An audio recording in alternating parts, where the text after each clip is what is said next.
आम आदमी पार्टी की नेता वंदना कुमारी इतिहास रचने की कगार पर खड़ी हैं।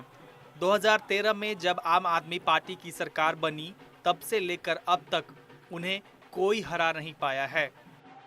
2015 और 2020 में भी जीतकर शालीमार बाग के इस विधायक ने हैट्रिक बना दिया। यहाँ पे लोगों का रुझान आम आदमी पार्टी और शालीमार बाग में वंदना कुमारी सिर्फ काम के लिए आपको दिख रहा है, जो कि जहाँ भी दिखेगा, ये रोड भी दिखेगा। ये रोड एक समय दलदल हुआ करती थी, तो ये रोड को भी एमएलए फंड से हमने बनाया। यहाँ पे सीवर लाइन नहीं थी, ऊपर में सीवर बहा करती थी, हमने पूरा सीवर लाइन डाला, फिर इसमें रोड बनाया। ये गांव एकदम ऐसे लगता था जो चल नहीं सकते थे आप पैदल, तो गांव को अच्छा बनाया है, इसलिए गांव के लोग चाहते हैं।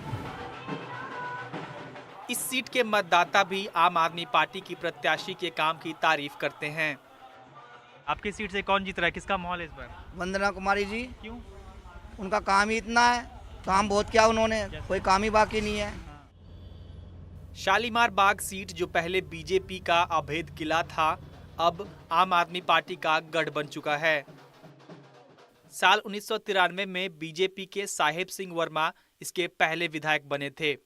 उसके बाद 1998 से लेकर 2008 तक बीजेपी के रविंद्र बंसल ने जीत की हैट्रिक लगाई। फिर 2013 से लगातार 3 बार आम आदमी पार्टी की वंदना कुमारी ही यहां से जीत रही हैं। शालीमार बाग विधानसभा सीट के नाम एक अनूठा रिकॉर्ड भी है। सालों तक दिल्ली की सत्ता पर काबिज रहने वाली कांग्रेस आज तक एक बार भी यह सीट नहीं जीत सकी है। साल 1993 में जब से ये सीट अस्तित्व में आई है, तब से लेकर अब तक 7 चुनाव हो चुके हैं, लेकिन कांग्रेस पार्टी को हमेशा हार झेलनी पड़ी है। शायद पूरी दिल्ली विधानसभा में शालीमार बाग इकलौती ऐसी सीट होगी। यमुना नदी के किनारे बसे शालीमार बाग को शालीमार गार्डन के नाम से भी जाना जाता है।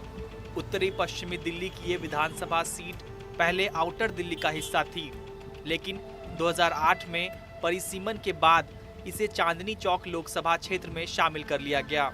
चुनाव आते जाते रहते हैं, लेकिन यहाँ के लोगों की समस्याओं का समाधान नहीं होता। इलाके में खराब सड़कें और गंदे पानी की समस्या है।